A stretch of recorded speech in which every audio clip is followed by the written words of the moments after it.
Bueno, listo. Ya, yo creo que vamos a iniciar. Voy a poner un momento mi cámara para que vean. Bueno, yo soy Isabela Salgado, soy la actual presidenta de la rama IEEE por este año.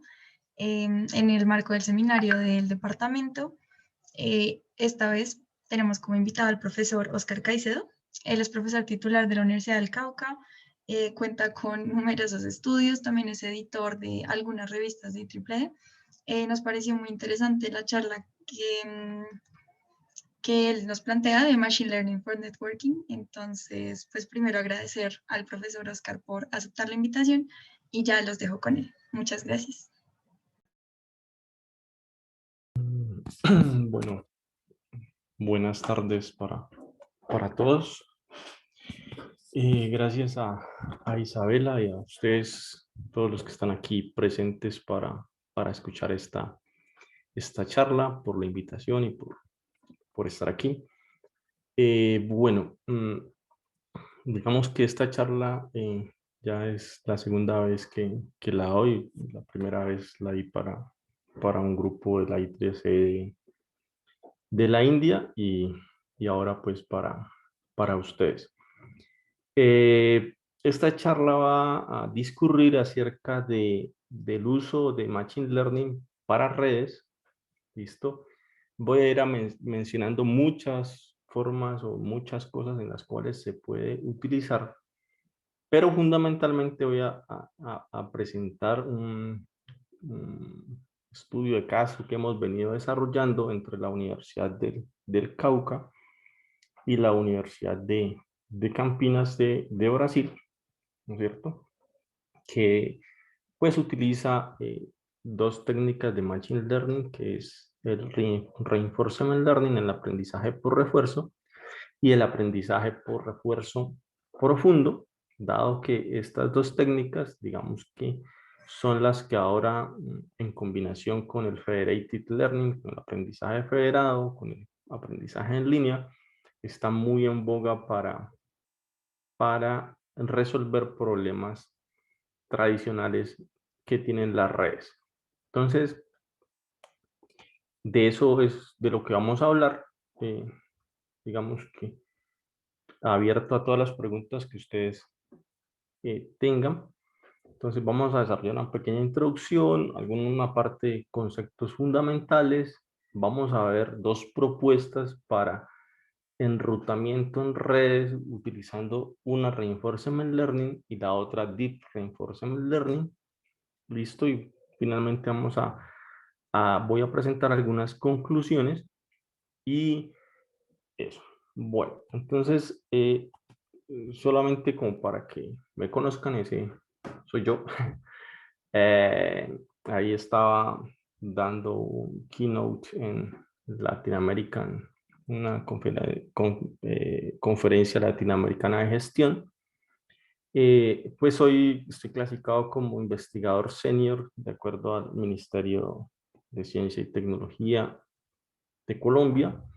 Soy profesor, digamos, titular de la Universidad del Cauca y profesor visitante en la Universidad de Campinas, que está rankeada entre las 3 mejores de Latinoamérica. Tengo otro rol dentro de la I3C, que es el editor técnico asociado del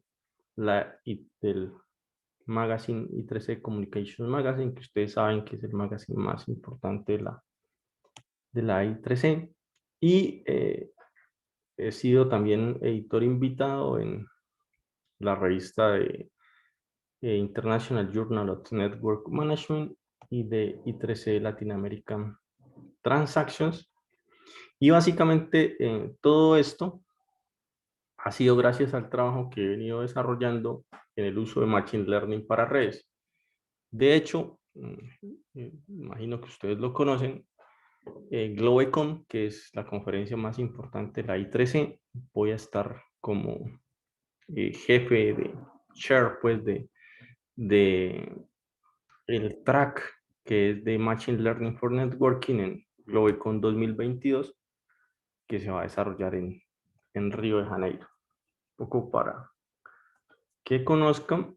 Y esta presentación en específico está soportada en dos publicaciones que realizamos en el Transactions on Network and Service Management, y pues es fresquito, es de 2021 y esperamos, bueno, el otro está en revisión, seguramente saldrá en 2021 o 2022. Entonces, estos elementos que les voy a contar aquí son todos, digamos, hot topics. Bueno, entonces, eh, este asunto lo vamos a versar sobre un problema tradicional en redes, que es el enrutamiento de tráfico.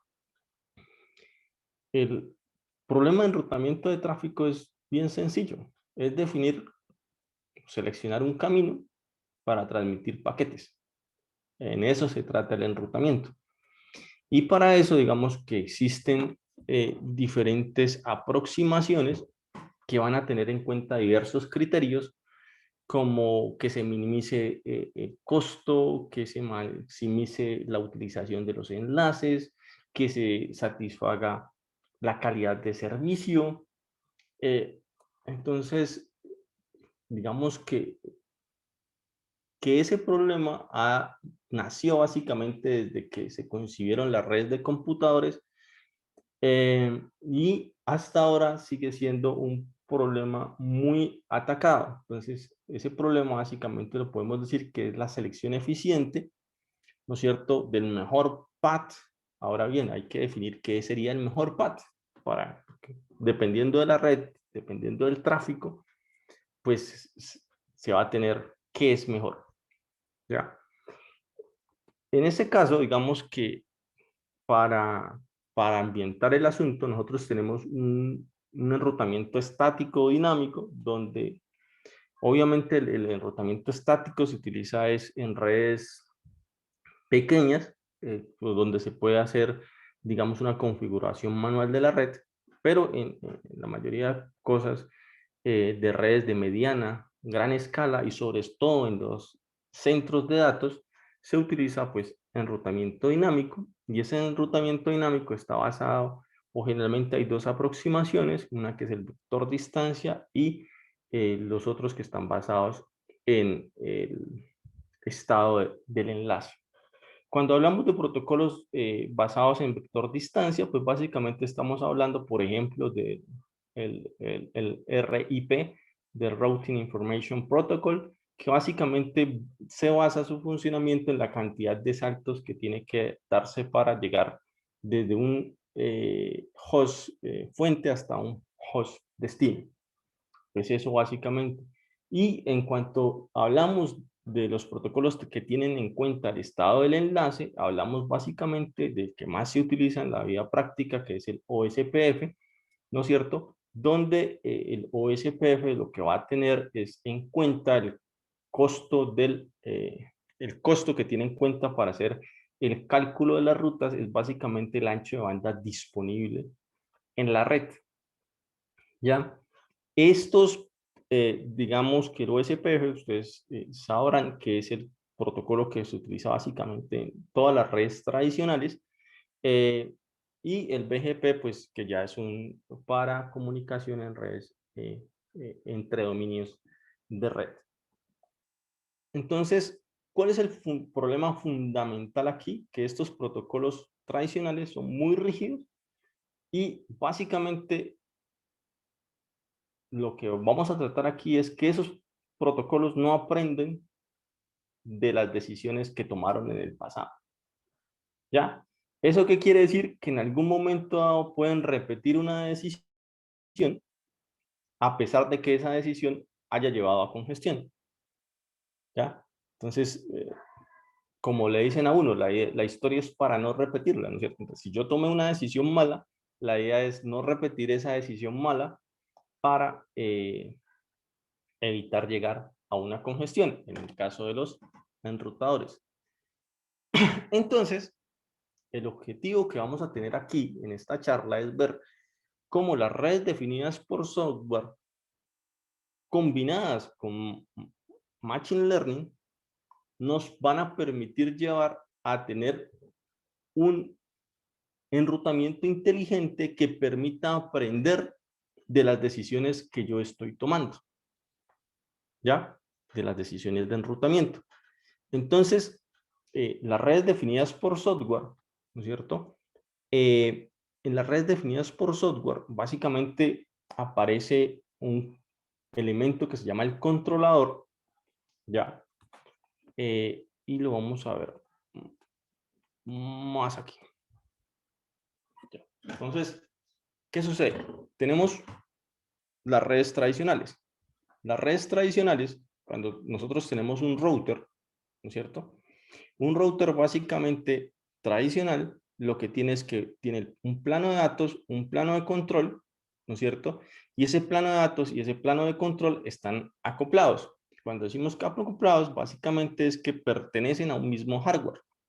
Ya, es decir, dentro de ese hardware hay un software empotrado que hace las funciones de control y un hardware que hace las funciones de forwarding. ¿Qué es una función de control en un router? La función de control en un router es decidir la ruta y el forwarding es básicamente pasar los paquetes de una entrada a una salida. Ahora bien, en el año 2000, entre el año 2007 y 2008, ¿cierto? Comenzó desde la Universidad de Stanford, se propuso el concepto de OpenFlow, ¿cierto? Y en ese concepto de OpenFlow, básicamente se hablaba de separar el plano de control del plano de datos. ¿Para qué lo propusieron en la Universidad de Stanford? Eso, básicamente, para permitir que en el plano de control comenzaran a aparecer nuevas aplicaciones que permitieran hacer y permitieran surgir nuevos protocolos de enrutamiento para manejar la red de una manera más eficiente de lo que lo hacen los protocolos tradicionales. Entonces, y se definió para la comunicación entre el plano de control y el plano de datos una interfaz que se llamó en ese momento OpenFlow. Y eso surgió por allá en el año 2008, 2000, ¿qué? 2008, 2007, 2008. Ya por allá en el año 2012, 2013, aparece el concepto de SDN, que es un concepto que generaliza, digamos, la forma en la cual se empiezan a crear las redes en los centros de datos. ¿Ya? En esa generalización aparece esta arquitectura que se presenta en la diapositiva, en donde tenemos un plano de gestión, un plano de aplicación, un plano de control y un plano de datos o plano de forwarding. Entonces, básicamente esta arquitectura que busca que el hardware que va a correr el plano de forwarding o el plano de datos pueda ser de un fabricante diferente a aquel quien produce el plano de control. Ese es el principal objetivo de esto. Entonces, para eso se habla que en las redes que siguen el principio de programabilidad, redes definidas por software, pues básicamente los diferentes planos, el plano de control, que va a ser el encargado de definir la política de enrutamiento, es decir, si tenemos digamos que vamos a hacer un viaje desde Popayán hasta Cartagena, ¿no es cierto? Entonces, en ese viaje de Popayán hasta Cartagena, el profesor Caicedo lo que dice es, mire, yo me voy a irme voy a coger la siguiente ruta. Popayán, Armenia, Medellín, Montería, Cartagena. ¿Ya? Entonces, el plano de control, su funcionalidad es que elegir la ruta. ¿Listo? ¿Cuál es la funcionalidad del plano de datos? La funcionalidad del plano de datos es cuando el profesor Caicedo llega a Armenia, entonces es definir cuál es la carretera que de Popayán llega a Armenia y cuál es, y como dije que Caicedo quiere ir de Armenia. El siguiente punto que va a pasar es por Medellín, es decidir cuál es el punto de salida que de Armenia me va a permitir llegar a Medellín. De eso se encarga el plano de datos. Y el plano de gestión lo que se va a encargar es de algo que se llaman las FCAPs. ¿Qué es eso? Las FCAPs es estar revisando cómo funcionan los otros planos de la SDN y ver y generar estrategias para controlar las fallas, que es la F de faults, la C de configuración, la A de accounting, de facturación, la P de performance, estar revisando cómo está rindiendo y cómo se puede optimizar la red, y la S de seguridad. Entonces ese plano de gestión va a tener estrategias para poder desarrollar esas funcionalidades de fallas, configuración, facturación, performance y seguridad en la red. Y el plano de aplicación lo que pretende es que terceros, cuando digo terceros es desarrolladores, así como hay desarrolladores móviles, como hay desarrolladores web, podamos tener el concepto de desarrolladores de networking que vengan y creen nuevas soluciones de red que permitan, digamos, desde un tercero poder controlar el comportamiento de una red de telecomunicaciones, una red de datos. Entonces, uy, tenía que ir pasando. Ya. Y en el plano de datos, digamos, haciéndole como un zoom al plano de datos, nosotros, ¿qué tenemos? Básicamente, tenemos que el controlador SDN se comunica entonces con un protocolo, una interfaz de la zona sur. El más utilizado se llama OpenFlow, ¿ya? Para poderle inyectar la información de la ruta a cada uno de esos routers, switches que están en el plano de datos. Y eso se hace a través de algo que se llama la tabla de flujos. En SDN, en redes definidas por software, no se llama de tabla de enrutamiento, se llama tabla de flujos. ¿Por qué? Porque realmente la tabla de flujos puede no solamente tomar decisiones de enrutamiento, es decir, de pasar paquetes de un puerto hacia el otro, sino que también puede eliminar paquetes, encapsular paquetes, modificar paquetes y ese tipo de cosas. Y además de eso, la tabla de flujos proporciona información para tener estadísticas sobre lo que está pasando en cada uno de los routers de la red, que al final me van a poder permitir crear una visión global de la red. Y las decisiones de enrutamiento se van a poder tomar, que la presentación no lo puse, en la capa física se va a poder tomar decisiones de enrutamiento en la capa de enlace, en la capa de red y en la capa de transporte. Ya. Listo. Entonces, eso fue en 2013, salió eso. ¿Qué sucedió allá en el año 2017? Por allá en el año 2017, ¿cierto? Unos señores, Mestre y como, bueno, ese paper realmente son como 10 personas que no me voy a acordar el nombre, hablaron de redes definidas por el conocimiento, ¿ya? Pero realmente esa idea de ellos no es original, ¿ya? En el año 2003, un profesor de el MIT habló y propuso un paper que se llama A Knowledge Plane for the Internet, un profesor que se llama David Clark. Ese profesor proponía que a las redes se le agregara un plano de conocimiento. Y en ese momento él lo proponía que ese plano de conocimiento estuviera basado en técnicas de inteligencia artificial. Entonces, ¿qué sucedía en 2003? En 2003 apenas estaban saliendo todas estas técnicas de virtualización.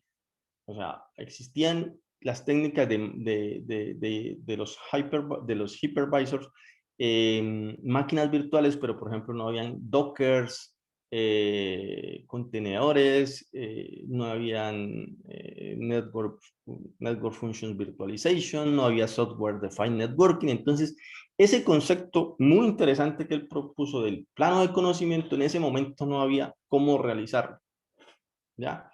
Entonces, estos señores de Mestres y sus asociados, lo que hicieron es, vamos a tomar ese concepto y vamos a definir lo que se llama redes definidas por el conocimiento.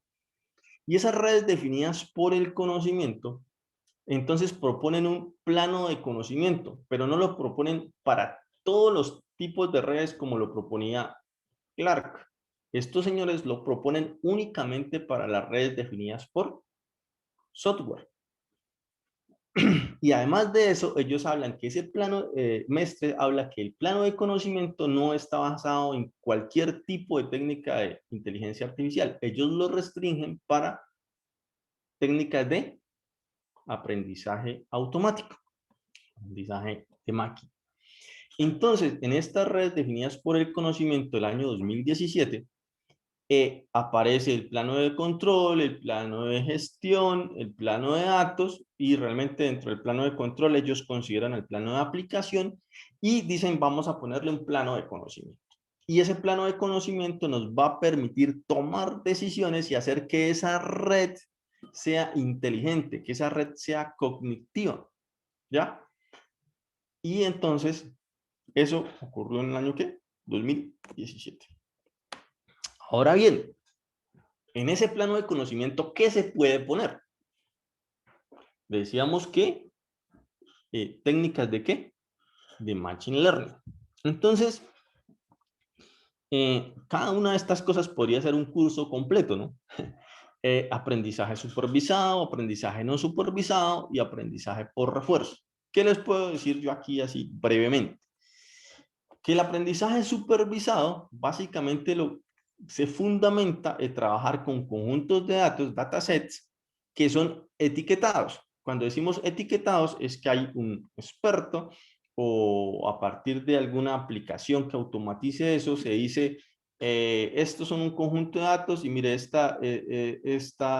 conjunto, esta muestra corresponde a un pato, esta otra muestra corresponde a una gallina y así sucesivamente. Entonces, después se va a entrenar el algoritmo y el algoritmo va a saber decir cuándo es pato y cuándo es gallina. Y en ese caso estamos hablando de un problema que estamos resolviendo un problema de clasificación. ¿Ya? Es decir, él es capaz de predecir cuándo va a ser pato y cuándo va a ser gallina de acuerdo a la muestra. Y ahí tendremos que utilizar algoritmos de Machine Learning que nos permitan hacer tareas de clasificación. Pero nosotros también en ese conjunto de datos vamos a poder realizar ya con otro tipo de información y es, por ejemplo, yo quiero saber en una red cuál es el throughput que va a pasar en el siguiente minuto o en los siguientes 2 minutos, cuál es el throughput promedio. Entonces, en ese caso estamos hablando que el throughput promedio no es una variable discreta, sino que es una variable continua y entonces vamos a tener que utilizar algoritmos de Machine Learning que permitan realizar regresión. ¿Ya? Entonces, la clasificación es cuando nosotros tenemos variables discretas y la regresión cuando tenemos variables continuas. Es decir, queremos predecir una variable discreta, utilizamos algoritmos para clasificación, queremos predecir una variable continua, utilizamos algoritmos de regresión. Obviamente, como estamos hablando de aprendizaje supervisado, esos datasets que nosotros vamos a trabajar deben ser datasets etiquetados. Y aquí uno de los grandes trabajos que se hace aquí es la tarea de construir el dataset, limpiar el dataset, seleccionar las características que me van a permitir hacer la clasificación o la regresión. ¿Ya? Por otro lado, tenemos la parte de aprendizaje no supervisado. En este caso, trabajamos con datasets que no utilizan etiquetas y básicamente lo que vamos a descubrir son patrones y vamos a utilizar algoritmos básicamente o principalmente de clustering, ¿cierto? Entonces, en este caso, por ejemplo, nosotros queremos saber si un flujo que va por una red por ejemplo, nosotros tenemos un centro de datos. En los centros de datos, en un data center, en una red de centro de datos, básicamente existen dos tipos de flujos. Flujos que se llaman heavy hitters o flujos pesados y otros que se llaman flujos no heavy hitters, o sea, o flujos livianos. Entonces, ¿qué es lo que sucede en un data center? En un data center, la mayor cantidad de flujos que hay que llegan a un data center son del tipo no de tipo liviano.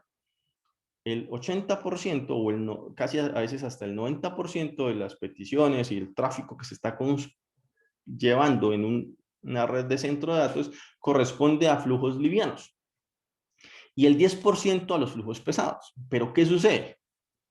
Lo que sucede es que ese 10% generalmente transporta el 80% del tráfico del data center. Entonces usted necesita identificar cuándo son flujos livianos y cuántos son flujos ratones, flujos pesados, perdón. Es que también se llaman mice y elephant. Entonces, para eso se podría utilizar el aprendizaje no supervisado. En esta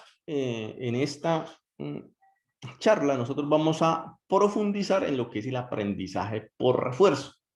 El aprendizaje por refuerzo, lo que se utiliza básicamente en tareas que requieren toma de decisiones y que esa toma de decisiones, digamos que no va a involucrar a un humano. Entonces, básicamente, tenemos los agentes de aprendizaje por refuerzo.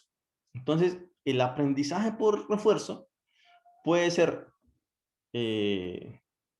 con modelo o sin modelo. ¿Listo? El aprendizaje sin modelo, la técnica más utilizada de aprendizaje sin modelo se llama Q-Learning. ¿Ya? Que esa técnica de aprendizaje por refuerzo, que es basada en valor y que es la más utilizada, que se llama Q-Learning, digamos que trabaja basado en unas tablas que se llaman las tablas Q, que más adelante voy a explicar con detalle. Y los que son basados en modelo, básicamente la idea es que el agente va a tener que interactuar con un modelo matemático del ambiente, que ahora también un poquito más adelante voy a explicar. Ahora sí, entonces, ¿cuál es la idea? Miren que este trabajo involucra redes definidas por software, machine learning, específicamente reinforcement learning, y redes definidas por conocimiento.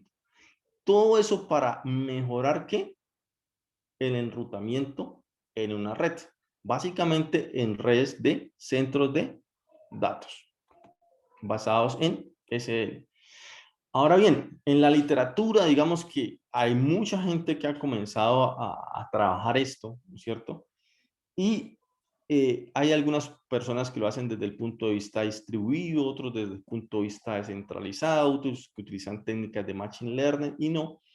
Nosotros propusimos, digamos, que fue el primer paper que salió que apenas se publicó ahora en el año 2021, es utilizar SN, Machine Learning y trabajarlo desde el punto de vista de que nuestra solución, nuestro agente está centralizado. Realmente no está centralizado en el controlador, sino que nosotros lo ponemos, digamos, en un punto que también tiene una visión global de la red, que es el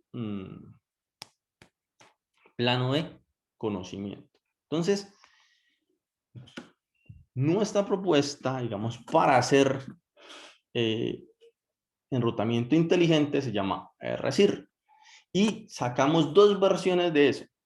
RSIR basado en pesos de métricas del estado del enlace y sacamos otra versión de RSIR basado en métricas del estado de todo el camino, de toda la ruta.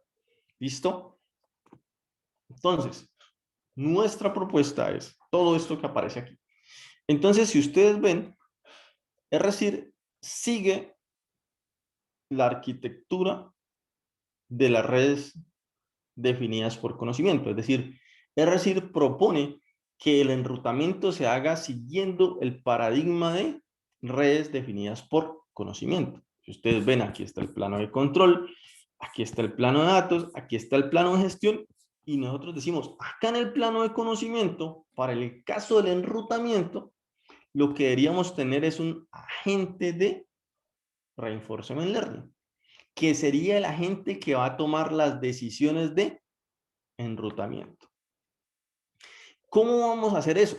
Entonces, tenemos el plano de datos donde están todos los nodos, todos los enrutadores, y como como lo mostré en una diapositiva anterior, todos esos elementos pueden proporcionar estadísticas de lo que está sucediendo en ellos. Entonces hay un módulo en el plano de control que lo que está es cada cierto tiempo sacando información de lo que acontece en la red. Entonces, cuántos paquetes recibidos, cuántos paquetes enviados, cuántos paquetes perdidos, cuál es el delay de la red, cuál es el ancho de banda disponible. Todo eso se está sacando ¿de dónde? Del plano de datos. Entonces, todas esas estadísticas se sacan y ese módulo que está ubicado en el plano de control se encarga de eso. Esa información se pasa ¿a quién? Al plano de gestión. El plano de gestión, entonces, coge esa información, ¿no es cierto? Y él la prepara. En este caso, ¿la prepara para qué? Para que la gente la pueda entender. Entonces, el agente de aprendizaje por refuerzo la va a entender, pero el agente por refuerzo, él entiende esa información a partir de algo que se llama el espacio de estados y el espacio de acciones. Entonces, el plano de gestión le va a entregar al plano de conocimiento el espacio de estados y el espacio de acciones. Más adelante les voy a detallar qué es el espacio de estados y qué es el espacio de acciones. Entonces, con esas estadísticas, básicamente, ¿qué sería el espacio, digamos, para dar un ejemplo aquí? ¿Cuál sería el estado de la red? Pues diría link entre nodo 1 y nodo 5 congestionado. Link entre nodo 5 y nodo 3 tiene un delay de tanto. O link entre nodo 6 y nodo 5 tiene una pérdida de paquetes del 5%. Eso, esa información es la que le pasa el plano de gestión a la gente. ¿Qué otra información le pasa? Las acciones que él puede tomar. Las acciones que él puede tomar, entonces, básicamente es decir, el nodo 5 puede ir por el nodo 6, puede ir por el nodo 3, formación de cuáles son los vecinos. ¿Por qué? Pues porque en una red, digamos que se pueden caer los enlaces, entonces hay que estar actualizando cuáles son las rutas posibles. Y el agente va a coger esa información del estado y las acciones y va a calcular una ruta, se llama una ruta óptima. Muchas veces, y casi siempre hacen la pregunta, ¿pero qué es una ruta óptima? Lo que pasa es que en la terminología de Reinforcement Learning se habla de obtener unos óptimos, de optimizar el funcionamiento. Entonces, ese óptimo va a depender del valor. Cuando yo tomo una acción estando en un estado, el agente determina un valor que se almacena en algo que se llama la Q-table para esa acción. Entonces hay un estado, acción, valor. ¿Ya? Y eso está almacenado en algo que se llama la Q-table. Y entonces la mejor ruta es de toda esa matriz, que finalmente esa Q-table es una matriz con todas las acciones y los estados posibles, lo que se va a elegir es el mejor. ¿Ya? El mejor puede ser el que tenga el menor delay o el que tenga el mayor ancho de banda disponible. Eso va a depender de cómo yo defina el agente. Si yo quiero priorizar, por ejemplo, si yo quiero disminuir el delay, entonces yo debería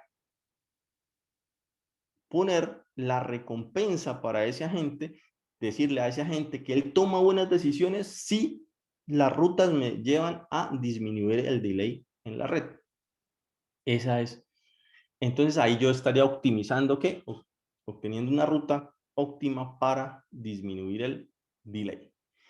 Eso se pasa a un repositorio de rutas y ese repositorio de rutas se pasa hacia el plano de control y el plano de control tiene un módulo de instalación de flujos y ese señor coge e instala cada una de esas rutas en los switches que están en el plano de datos. Y ese es, digamos, el funcionamiento de manera general de este asunto, que la diapositiva quedó bien bonita, pero yo hablé todo aquí.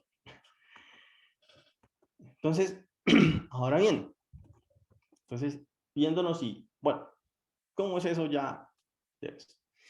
En Reinforcement Learning, ¿no es cierto? El agente interactúa con el entorno. ¿Cuál es el entorno para nosotros? La red.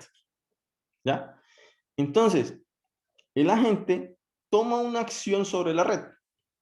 Esa acción sobre la red es, váyase, por ejemplo,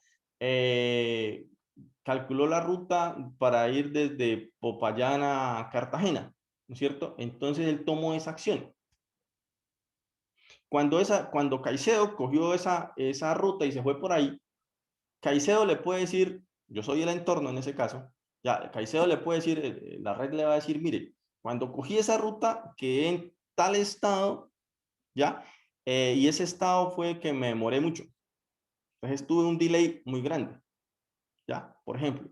Entonces, te penalizo con -3 puntos, ya.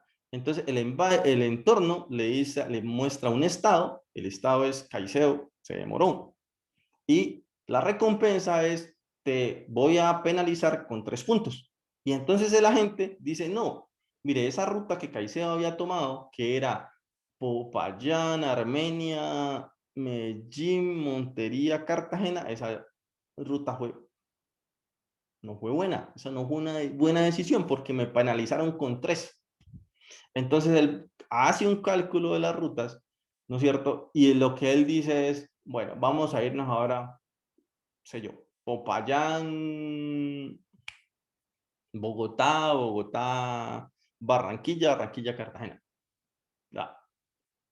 Entonces, él va y Caicedo vuelvo y Caicedo, que es el que está mandando los paquetes, dice, hizo otra vez, tomó esa acción y dice, con esa acción me demoré 5 horas menos. Como me demoré 5 horas menos, entonces ahora no te voy a penalizar, sino que te voy a dar 5 puntos de agradecimiento.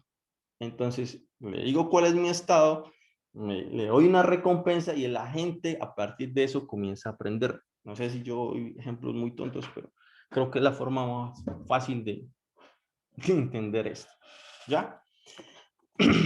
Entonces, ya obviamente esto tiene una parte matemática, ¿ya? Y entonces es eh, que el agente va a tener esta fórmula y con esa fórmula él va a definir cuál es se le pone cuál es el valor de recompensa que yo les estoy diciendo, o sea, el -3 o el +5, y se hace un cálculo para determinar, porque obviamente eso no se hace una vez, ¿no es cierto? Ni solamente va a ser Caicedo, sino que, digamos, si nosotros tenemos una red de 23 nodos, vamos a tener 23 por 22, ¿cuánto es esa multiplicación? Bueno, un poquito más de 400 rutas que tenemos que calcular y a todas esas rutas tenemos que hallarle el valor óptimo. Y todo eso se hace basado en esta función que es la función de cálculo de la recompensa acumulada. ¿Listo? Entonces, ahora bien, nosotros podemos, digamos, tomar las decisiones. De hecho, en el ejemplo que yo estaba dando de ir de Popayán a, ¿cómo se llama? Miércoles. De Popayán a Cartagena, yo estaba tomando decisiones no con el estado, con métricas del estado del enlace. Yo estaba tomando decisiones con métricas de estado del camino. Es decir, yo decía, en todo el camino me demoré, ¿qué? 5 horas más o 5 horas menos o lo que sea. ¿Ya? Pero yo también los puedo hacer con métricas del estado del enlace, es decir, para determinar cuál de esos enlaces era el que estaba fallando. Entonces yo puedo decir, no, es que en Medellín es donde estaba el enlace porque en Medellín yo me demoré de las 5 horas que hice mal en la ruta, esa que me generó mucho retardo, es el tráfico en Medellín estaba muy pesado, y como el tráfico en Medellín estaba muy pesado, de esas 5 horas que me demoré de más, 4 fueron en Medellín. Entonces realmente lo que va a decir es, en ese no, por ese no pasa. Ya, entonces nosotros podemos hacer con la información del estado de la red, nosotros lo podemos hacer a nivel del link o a nivel de path. ¿Listo? Entonces, ¿qué es el espacio de estados? Ya, el espacio de estados, básicamente en este caso, es un grafo que corresponde a la topología de la red. ¿Ya? Entonces, ahí hay un ejemplo. Listo, tenemos un ejemplo. ¿Cuántos nodos tiene esa vaina? Tiene 9 nodos y tiene una alta conectividad. Entonces, la cardinalidad del conjunto de espacio de estados es n. Entonces, y el número de rutas va a ser n por n menos 1. O sea, eso que yo tengo que calcular para poder conectar toda la red y ese tipo de cosas. Entonces, cuando yo voy a desarrollar una solución de reinforcement learning, lo primero que tengo que definir es, bueno, ¿qué es mi espacio de estados? ¿Ya? ¿Qué es mi espacio de acciones? ¿Cuál es mi reward? ¿Y qué es mi entorno?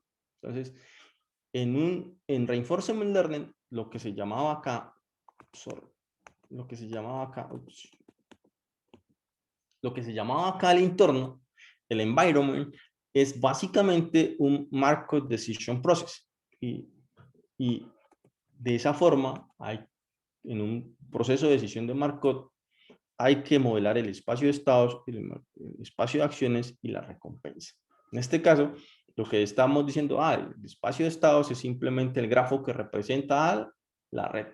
Y la cardinalidad de ese grafo está dada por el número de nodos. Y el espacio de acciones, lo que estamos diciendo es, ¿cómo voy a ir yo desde un nodo I hacia un nodo J? ¿Ya? Básicamente, entonces, estaría dado por la cantidad de vecinos que tiene el nodo S sub I. ¿Ya? Y esas son las acciones que yo puedo tomar. Entonces, cada acción conduce a la transición desde S sub I hacia S sub J. Básicamente, ese es el espacio de acciones. Y luego, yo tenía que dar una recompensa, ¿no es cierto? Cuando yo estaba dando el ejemplo de ir de Popayán a Cartagena, yo daba una recompensa. Entonces, la recompensa, yo la puedo decir que en ese caso que aparece ahí en la fórmula, dice que es inversamente proporcional al ancho de banda disponible directamente proporcional al delay en el enlace más directamente proporcional a la pérdida de paquetes. Como esa es la recompensa, nótese que esa recompensa, lo que yo voy a necesitar es minimizar esa recompensa. ¿Por qué? Porque obviamente yo lo que quiero coger es rutas que tengan más ancho de banda disponible, menos delay y menos pérdida de paquetes. ¿Ya? Entonces realmente yo en este caso, como se modeló la solución, pues lo que yo voy a necesitar es que esa recompensa se minimice. ¿Ya? Ahora bien, ahí hay una cuestión, digamos, matemática. No me quiero meter mucho en esos detalles, pero ¿cuál es el asunto? El asunto es que el ancho de banda, por ejemplo, está a 1 gigabits por segundo. El delay está en milisegundos, por ejemplo. Y la pérdida de paquetes está dado en porcentajes. Entonces, pues como le dicen a uno desde que uno estaba chiquitico, sumar peras con manzanas y arepas, pues no es como una buena idea, ¿no es cierto? Entonces, para eso, digamos que existen técnicas de normalización, y lo que aparece acá abajo en la fórmula 3 es básicamente la versión normalizada de la función de rigor, pero digamos, y se normalizó a partir de la fórmula que aparece marcada con el número 4. Entonces, ahí aparece la forma como fueron calculados esos elementos. Y aquí lo que sí quiero resaltar es que la política óptima, recuerdan que se calculaba con esa fórmula de la recompensa acumulada, pero en este caso nosotros no tenemos un máximo, sino que tenemos un mínimo, porque la recompensa nosotros la queremos minimizar, porque lo que queremos es el mínimo, la mínima pérdida de paquetes, el mínimo delay y el máximo ancho de banda disponible. ¿Listo? Entonces, vamos a obtener una política óptima para, si ustedes observan,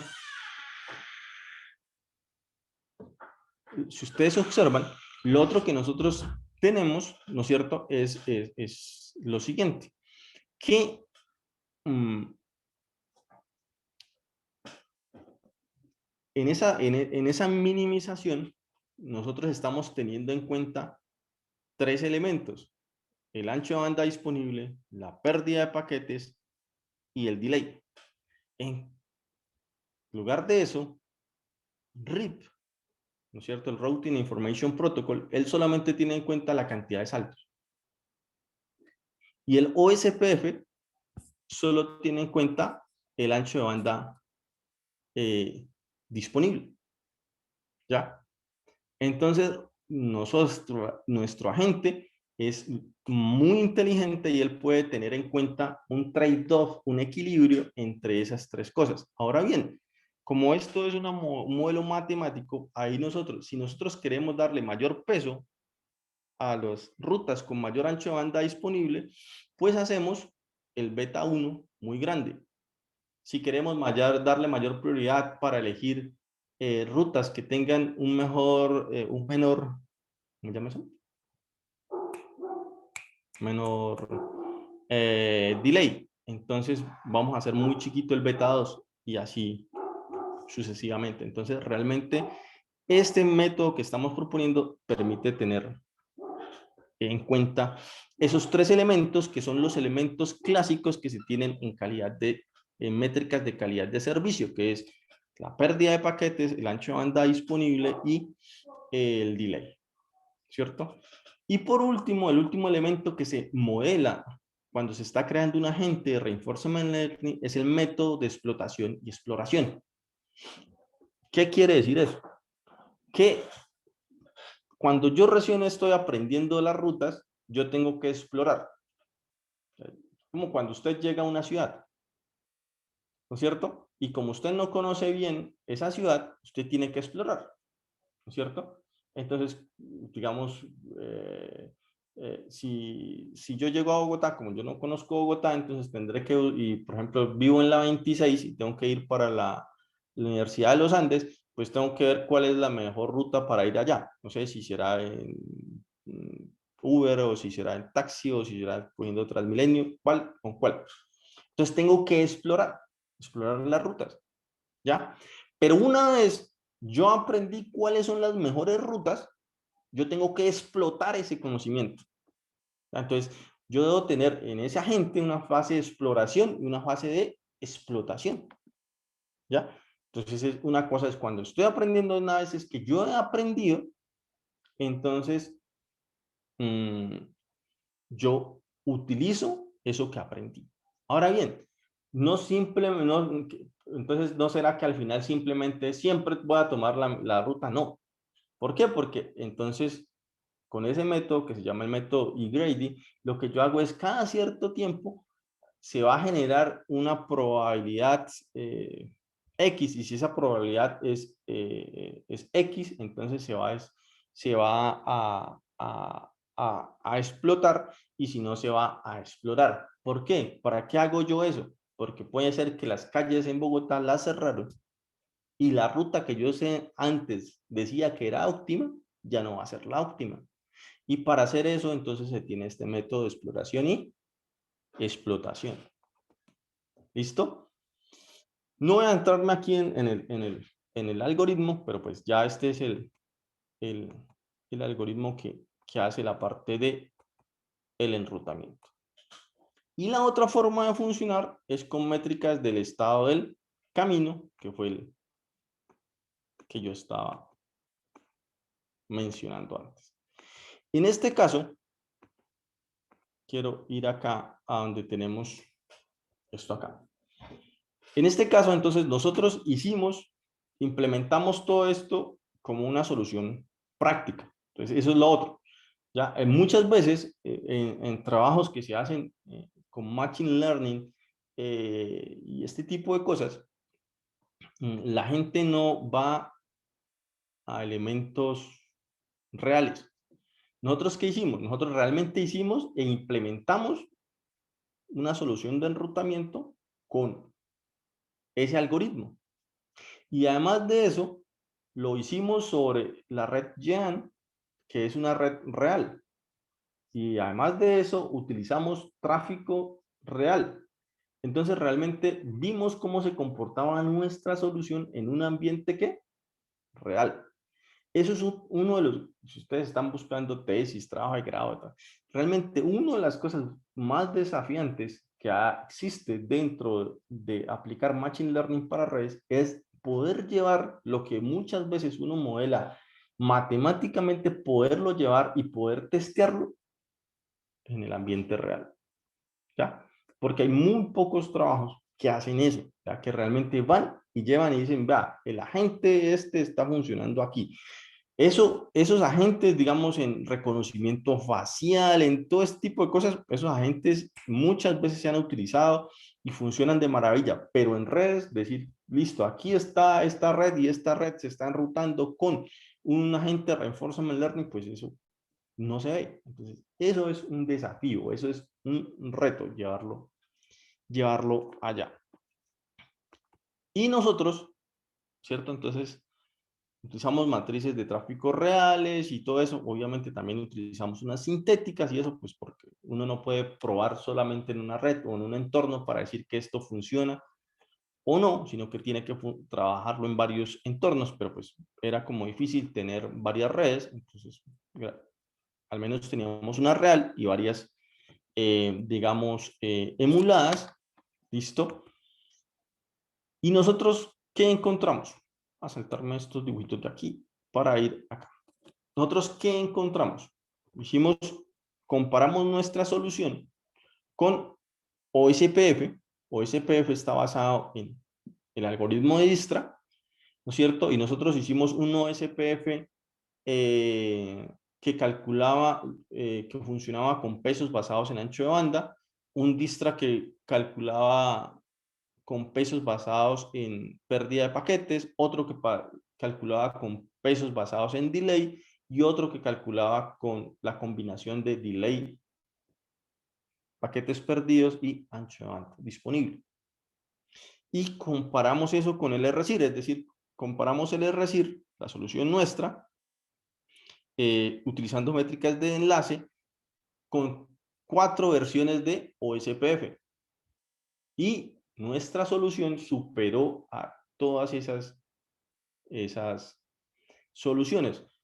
Así, digamos, en conclusión, nosotros generábamos en la mayor parte del tiempo, porque él está aprendiendo, ¿no es cierto? En algunas veces él toma decisiones erradas, pero en cuanto él aprende, generalmente él proporciona menor delay, genera menores pérdidas y utiliza mejor el ancho de banda. Eso es lo que hace RSIR, ¿ya? Eso es, y eso se probó pues en la red de Jean y se probó en otras redes, como les decía, generadas y emuladas de manera sintética. Bien, no voy a discutir estos resultados aquí para no alargarme mucho. Listo. Y lo otro y eso sí, aquí.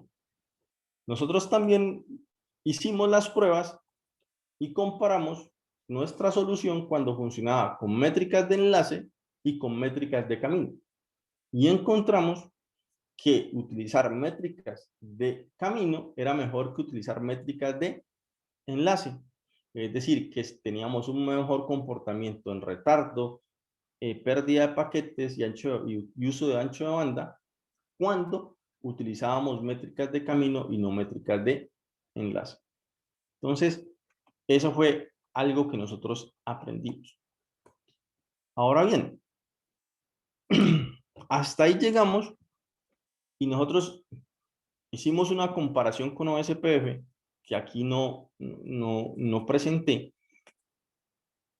en la cual nosotros probamos cuánto se demora en actualizar los caminos en una red real.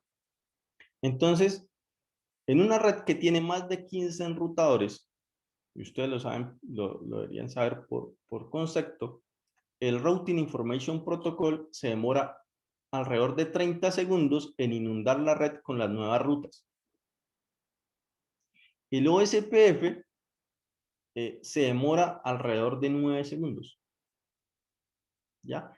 Y nuestra solución ERRESIR se demoró alrededor de 9.5 segundos. Es decir, que nuestra solución no solamente funciona bien y hace que nosotros generemos menos delay, menos pérdida de paquetes, sino que el tiempo que él se demora en inundar las rutas, el calcular las rutas, pues es similar al tiempo del protocolo que se utiliza en la vida práctica en las redes tradicionales, que es el OSPF.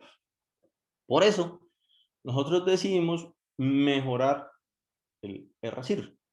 Y entonces lo mejoramos utilizando ya no Reinforcement Learning, sino Deep Reinforcement Learning.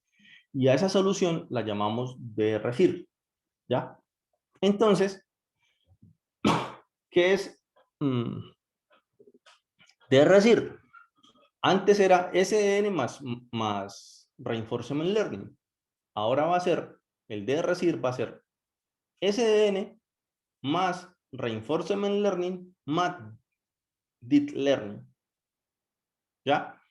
Entonces, Deep Learning es algo que se trabaja con redes neuronales, ¿cierto? Redes neuronales artificiales, como redes neuronales convolucionales, redes neuronales recurrentes y ese tipo de cosas. Entonces, ya vamos a combinar el Reinforcement Learning con ese tipo de redes neuronales.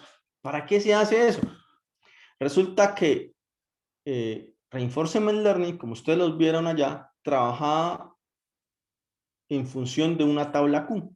Y en esa tabla Q estaba el valor del estado, el valor de la acción y el valor que se le daba a ese par estado-acción para saber si eso había sido bueno o había sido malo y a partir de ahí tomar la decisión.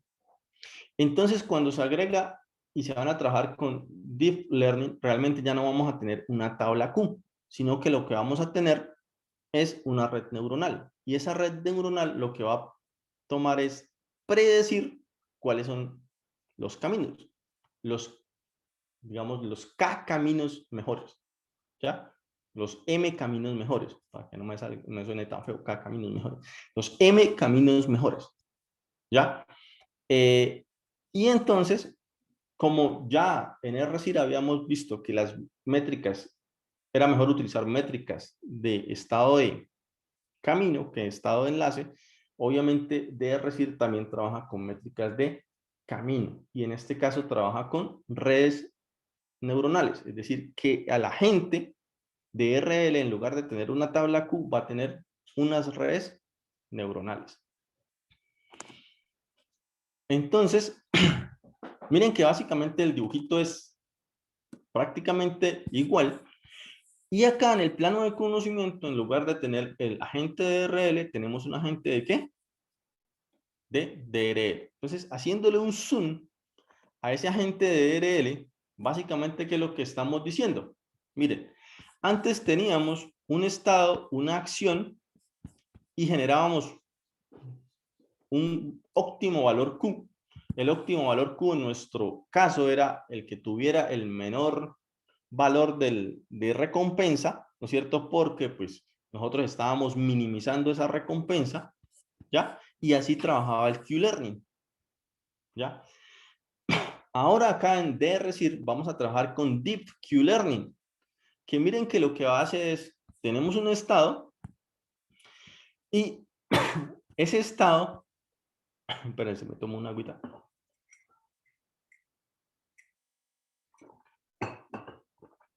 Y ese estado, ¿no es cierto?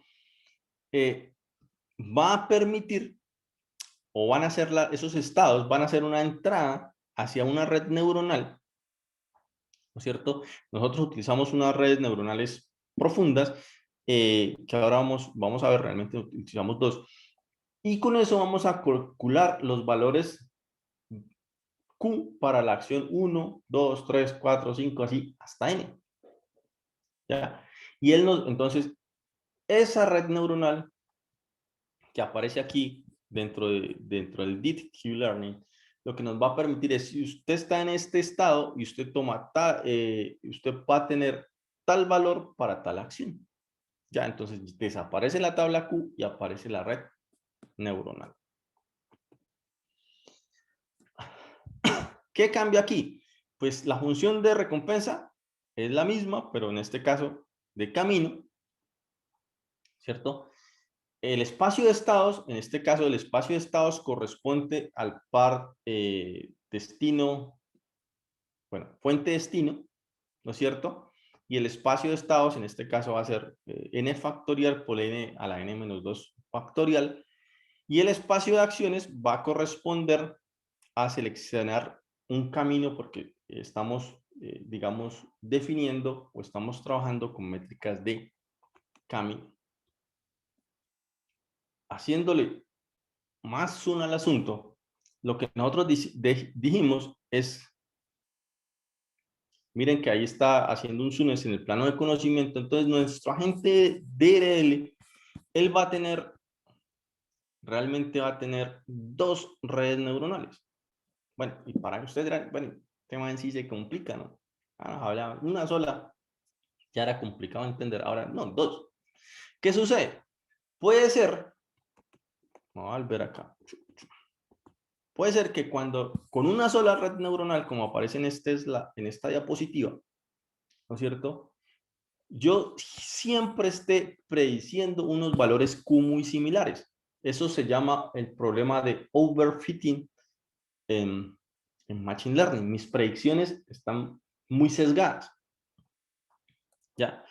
Entonces, yo utilizo dos redes neuronales para estar calculando o estar determinando una función de pérdida entre lo que se llama la Online Neural Network y la red neuronal objetivo. ¿Ya? ¿Y para qué hago eso yo? Para evitar el overfitting. ¿Eso qué quiere decir? Que yo me voy a estar dando cuenta si mis predicciones están siendo siempre las mismas. ¿Ya? Entonces, cada cierto tiempo, eso me va a permitir que yo cada cierto tiempo tenga que variar mis predicciones para no tener ese overfitting. Además de eso, esa solución se mejora con algo que se llama el replay memory. ¿Qué es eso? Una de las cosas que nosotros decíamos antes es que hay que aprender del pasado. Entonces, en el replay memory, pues básicamente lo que se está almacenando es cuáles son, digámoslo así, cuáles son las mejores decisiones que yo he tomado. ¿Ya? Y a partir de ahí, comenzar a aprender. ¿Ya? Entonces, ya esta es una solución un poco más compleja, donde nosotros tenemos un agente de DeepQ Network con dos redes neuronales, Replay Memory y Mini Batch. ¿Y qué es eso del Mini Batch? Entonces, resulta que el tráfico está cambiando cada cierto tiempo, ¿cierto? Pero pues como el tráfico está cambiando, ¿no es cierto? Yo no puedo, digamos, reentrenar mi agente con todos los datos cada vez que cambia el tráfico. Yo debería reentrenar mi agente únicamente con la nueva información, ya, para que él siga aprendiendo y siga. ¿Por qué únicamente con con la nueva información? Porque yo ya aprendí de lo otro, yo lo necesito aprender es lo nuevo y eso me va a permitir no consumir tanta memoria y no gastar tanto procesamiento. ¿ya? Entonces, ese mini batch lo que va a hacer es entregar la nueva información para entrenar esas redes y permitir que ellas continúen aprendiendo sin gastar tanta memoria y tanto procesamiento. Y con eso, entonces, nosotros mejoramos. Ya. Bueno, eso es uno de los que cambia. Otro de lo que cambia es el método de exploración y explotación. Entonces, allá utilizamos un E-Grady, acá utilizamos una vaina que se llama un decay E-Grady. ¿Qué es eso? Es que a medida que se va aprendiendo, se va a disminuir el valor del epsilon con el cual se explora y se explota. ¿Ya? Eso es básicamente para optimizar la selección de las rutas. Nuevamente aquí no voy a ir profundidad en la parte del algoritmo. Listo.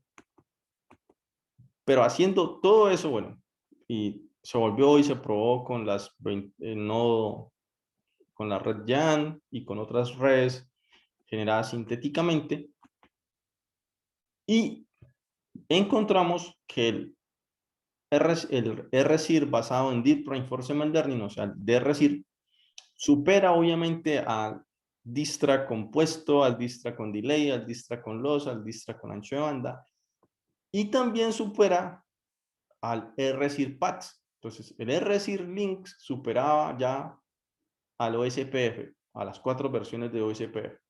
Y el RSIR PATS superaba al RSIR Links. Y el DRSIR supera tanto al RSIR Links como al RSIR PATS. ¿Ya?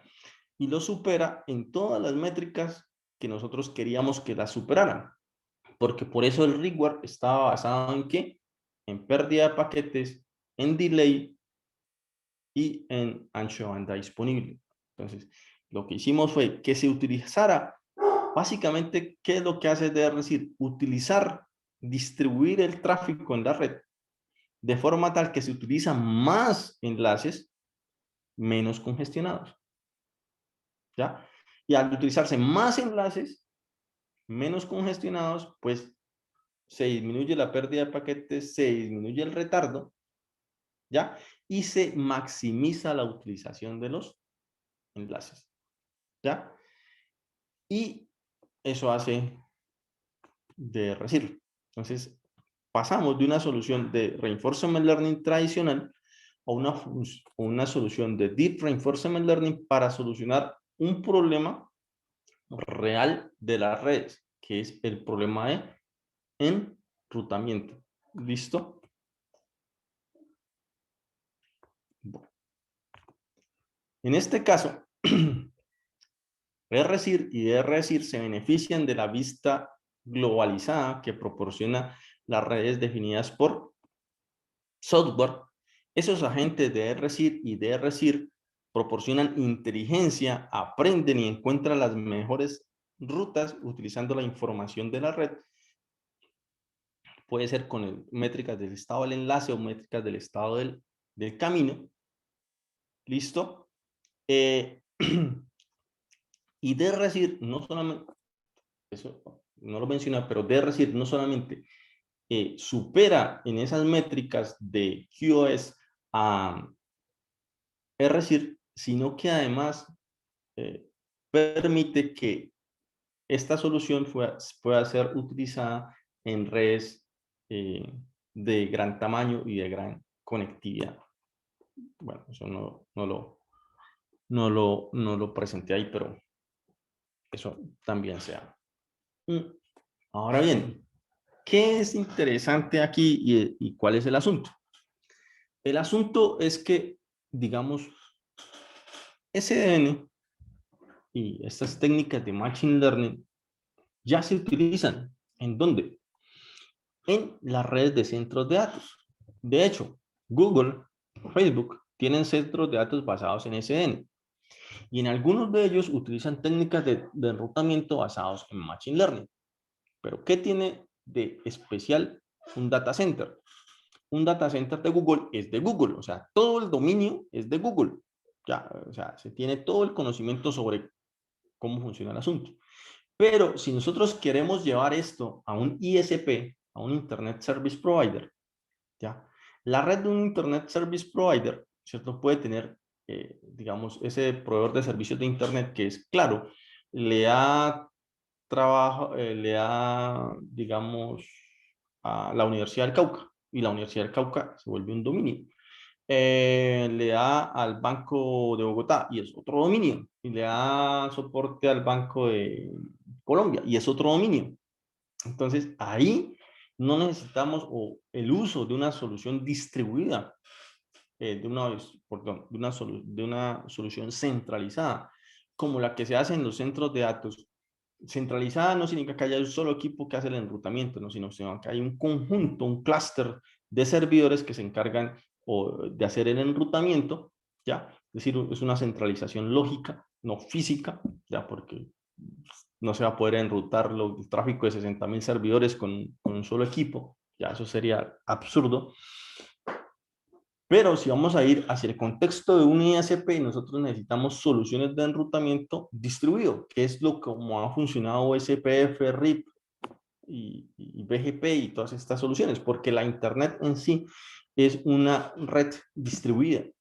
Entonces, ¿qué viene ahí? La necesidad de distribuir RSIR y DRSIR.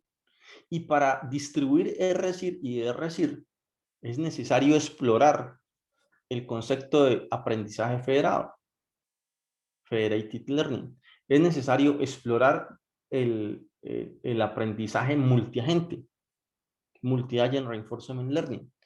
Es necesario explorar el concepto de CDL, de Collaborative Reinforcement Learning. Todos esos conceptos son conceptos muy nuevos que ustedes los pueden aplicar a este problema de enrutamiento que yo estoy mencionando, pero realmente, ¿cómo se utilizan Deep Reinforcement Learning, Multi-Agent Reinforcement Learning, Federated Reinforcement Learning en ISPs, en redes vehiculares, en network slices de 5G o de 6G, en clasificación de tráfico basado en espectro? En todo ese tipo de cosas es algo totalmente nuevo y por descubrir, ¿ya? Entonces, ustedes, por ejemplo, podrían hacer, voy a clasificar tráfico utilizando Supervised Learning, pero la mayoría de soluciones que utilizan, que hacen clasificación de tráfico con Supervised Learning funcionan con una representación del tráfico a nivel de bytes. Es decir, con un dataset donde se tiene información acerca de la IP fuente, la IP destino, el puerto fuente, el puerto destino y el protocolo. ¿Ya? Pero hay unos locos que dicen, no, pues que cuando usted hace esa clasificación de tráfico muy allá, o sea, muy allá, es muy ya en el core de la red, ¿por qué no hacerlo en el edge de la red? En el edge de la red significa hacerlo con la información que viene en la red de acceso, es decir, con los paquetes, los flujos del nivel físico. Entonces, ¿cómo hacer clasificación de tráfico con la información del nivel físico? ¿Ya? ¿Y eso qué permitía? ¿Qué permitiría? Que yo pueda tomar decisiones y yo pueda saber, ah, mira, este es un ratón.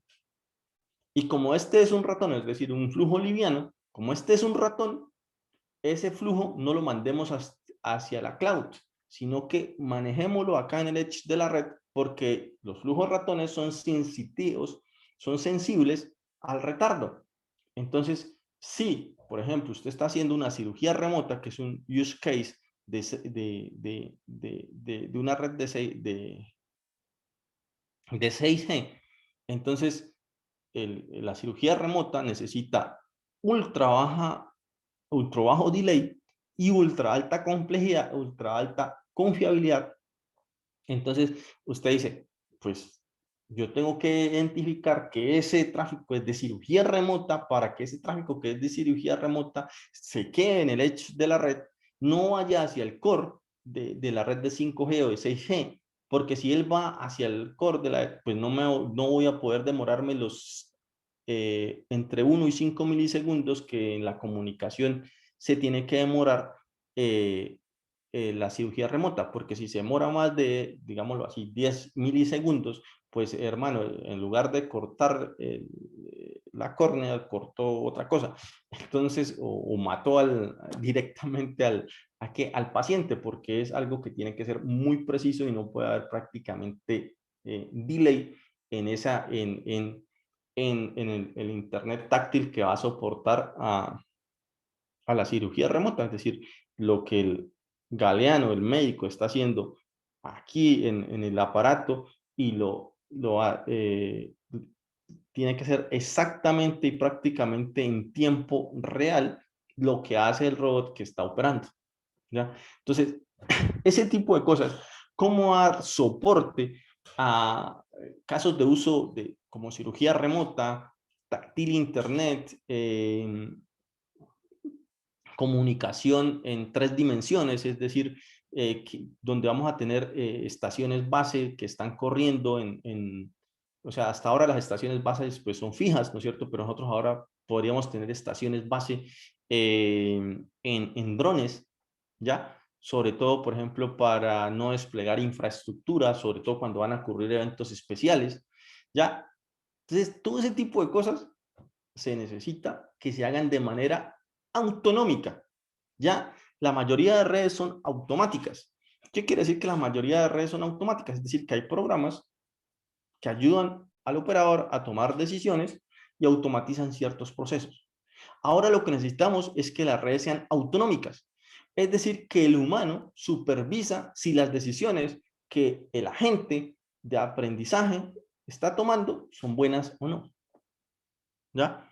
Entonces, toda esa parte de volver una red autonómica, todo eso se hace ¿con qué? Con los conceptos de redes definidas por el conocimiento y con redes cognitivas, que pues, es otro trabajo que yo les podría haber presentado, pero pues el tiempo no va a dar. Ya, y creo que me demoré demasiado. Bueno, muchas gracias.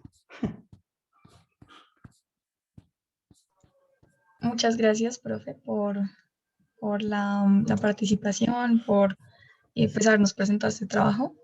Creo que es algo que no, la verdad, no solemos tratar mucho en la universidad, entonces pues es chévere ver como otros horizontes pues, de otras aplicaciones de la ingeniería.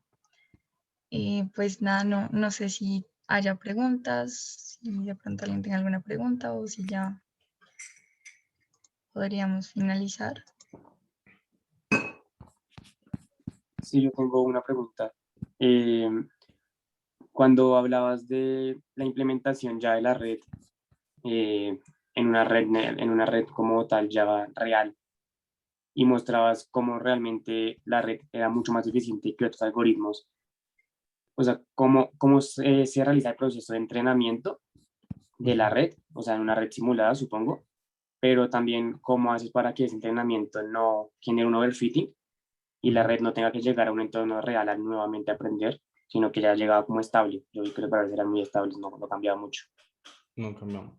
Sí, nosotros lo que hacíamos básicamente es que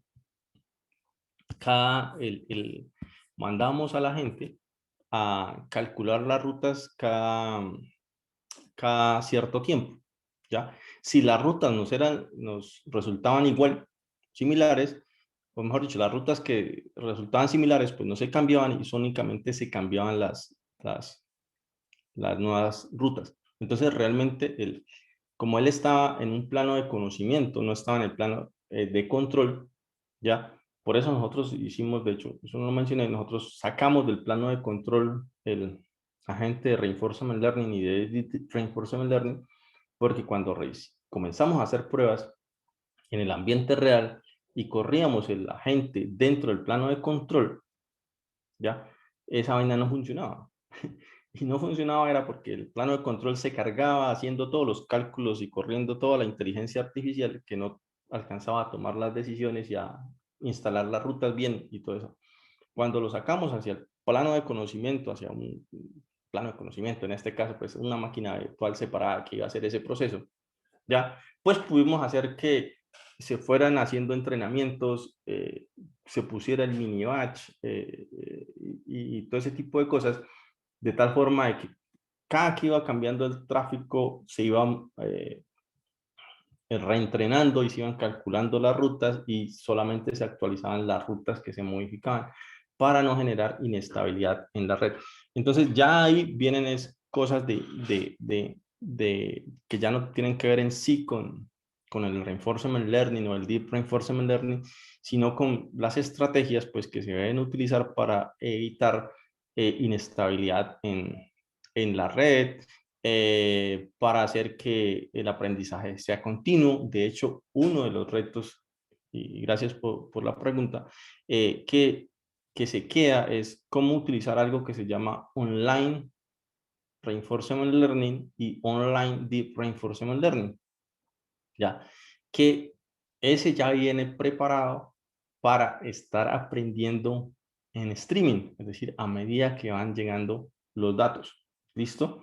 El de nosotros hacíamos como un online, pero no utilizábamos un algoritmo de online reinforcement learning como tal, sino que con el mini batch y esas cosas comenzábamos a reentrenar y a que él siguiera aprendiendo, pero se supone que el online deep reinforcement learning y el online reinforcement learning ya vienen, son algoritmos que vienen preparados para eso y deberían dar mejores resultados, que algo que pues obviamente hasta ahora no hemos probado y que es un trabajo por hacer.